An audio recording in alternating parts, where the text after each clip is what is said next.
À présent, les nouvelles du jour sur le procès du putsch de septembre 2015. À la base ce matin, Fatoumata Thérèse Diawara, compagne du fils du général Gilbert Diendéré au moment des faits.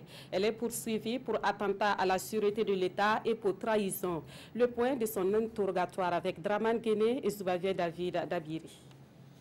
Alors que le Burkina Faso vivait des moments d'incertitude en septembre 2015, Fatoumata Thérèse Diawara, compagne du fils du général Gilbert Diendéré, se propose de donner un coup de main aux putschistes pour l'aboutissement de leur projet.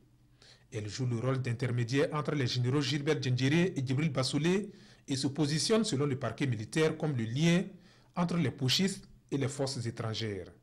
Ce matin, elle répond des faits d'attentat à la sûreté de l'État et de trahison.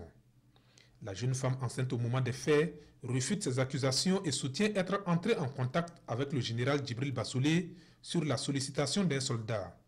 Je l'ai fait parce que je connais bien Djibril Bassolé depuis ma tendre enfance, précise l'accusé.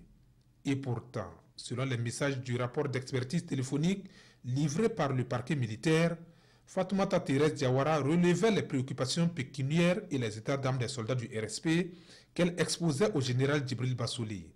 Le but étant de mobiliser des fonds pour soutenir la résistance face aux militaires venus des régions pour mettre fin au coup d'État. De fortes sommes d'argent venues de la Côte d'Ivoire ont ainsi alimenté le coup d'État par l'entremise de Fatoumata Thérèse Diawara. Et toujours selon le contenu de ce rapport, l'ex-compagne du fils du général Gilbert Diendéré était en contact permanent avec les généraux ivoiriens Soumaïla Bakayoko et Vagondo Diomandé, le colonel Zakaria Kouné, Guillaume Soro et bien d'autres personnalités ivoiriennes. L'accusé refute les faits et reconnaît seulement avoir échangé avec le colonel ivoirien Zakaria Kouné. C'est quelqu'un que je connais depuis longtemps. Il m'a appelé pour savoir si j'allais bien, s'empresse-t-elle d'ajouter. Pour le reste des SMS et des appels téléphoniques, elle dit ne pas les reconnaître et dénonce ce qu'elle qualifie de coupé-collé.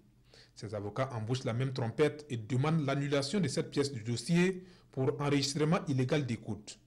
La question sera débattue en temps opportun, promet le juge Sidi Ouedraogo.